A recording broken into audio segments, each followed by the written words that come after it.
Y esto que estás viendo es en vivo, es allí en Figueroa Alcorta. Estamos hablando del hombre de los millones. Millones de seguidores y millones de dólares también, porque es hijo de Luis Palau. Luis Palau es un pastor, un predicador argentino que nació en Ingeniero Maswich y que movilizó millones y millones de personas alrededor del mundo entero. En 2008 aquí en Buenos Aires fue brutal, en la 9 de julio también, pero murió el año pasado. Y su hijo, Andrés, que tuvo una vida muy complicada, con adicciones, con problemas de conducta, después de haberse recuperado, después de muchos años, ahora es él quien lleva adelante estos festivales y toda esa gente va a estar hoy y mañana allí en vivo mirando este espectáculo que ellos dicen se trata de dar buenas noticias. Y Diego sabe particularmente de qué estamos hablando porque lo fuiste a conocer. Lo conocimos, Andrés Palau, mirá.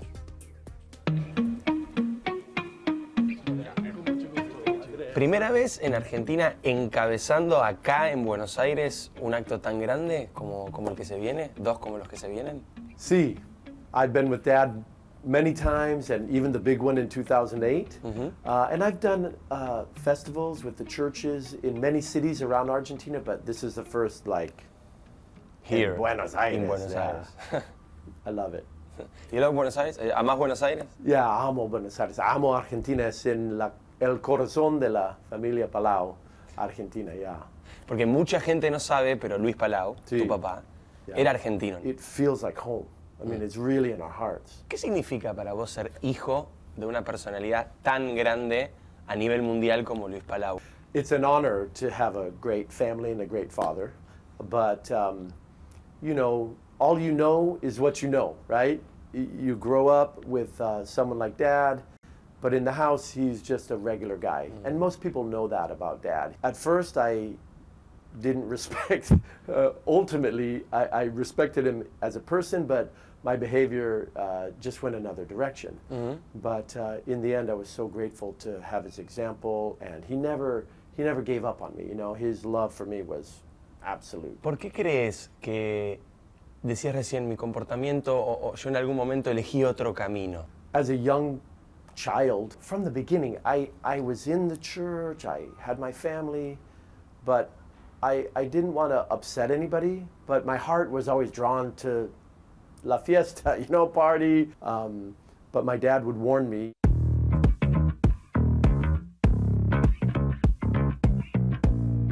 ¿Es una presión para vos estar ahora en el lugar de él? Yeah, it's a little strange, you know, even just growing up, I went to university, I was in a fraternity, and I was just a regular guy, and the idea that I would ever speak in front of people, I hated.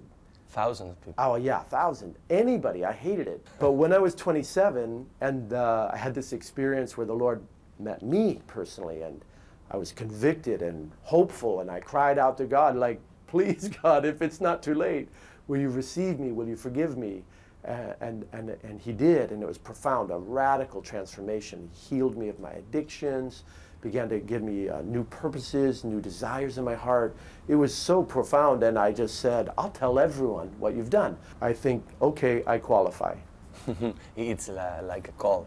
Yeah, it's a call, yeah, it's a calling. Acá, en Argentina, la política, la sociedad está muy dividida. Yeah. ¿Por qué esto logra eso? ¿Por qué ustedes logran juntarse con los dos lados de la, aquí le llamamos grieta? Yeah, it's dark days in the world, and it's all we know. We read history, but this is the experience we have. There's a lot of division in the whole world. You know, it seems like an extra measure of polarization. It's not just Argentina. You know, there's a hopefulness that we can come together more and more. But it's difficult, and sometimes we just need a miracle, you know? Hey, we need a miracle. In Argentina, we need a miracle. Yeah, we need a miracle, Yeah. and God is good with miracles.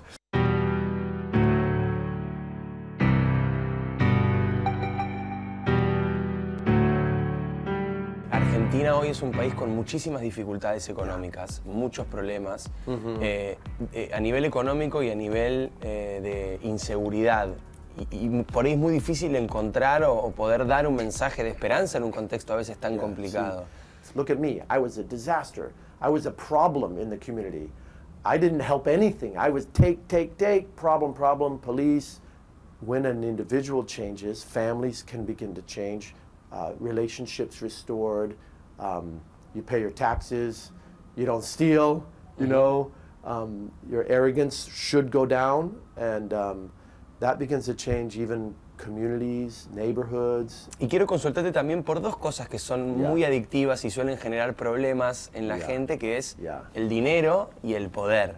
Y cuando en el medio está la religión o la prédica o la palabra de Dios, muchas veces se generan sospechas o dudas de dónde viene ese dinero, a dónde va. One of the great things that my father was involved with in America for that part of our ministry was they founded something called the Evangelical Council for Financial Accountability, that we challenge all the churches and ministries to sign on and say, these are the principles on which we will live. There's transparency with the giving and where it comes from and how you spend it. And so that was a good move many years ago. And some people don't like that and they don't join.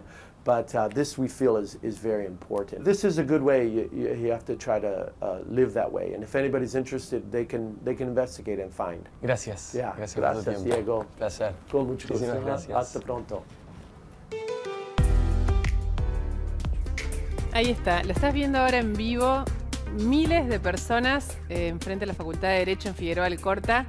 Y lo escuchaste, es el hijo, habla en inglés, pero es el hijo de Luis Palau, que fue el que inició esta especie, podemos decir, la iglesia, entre comillas, que era argentino, murió, y ahora es su hijo el Es que él quien continúa, su mujer es jamaiquina, tiene 3 hijos, una es adoptada de Etiopía, y viene aquí a la Argentina y convoca a y convoca a estas personas.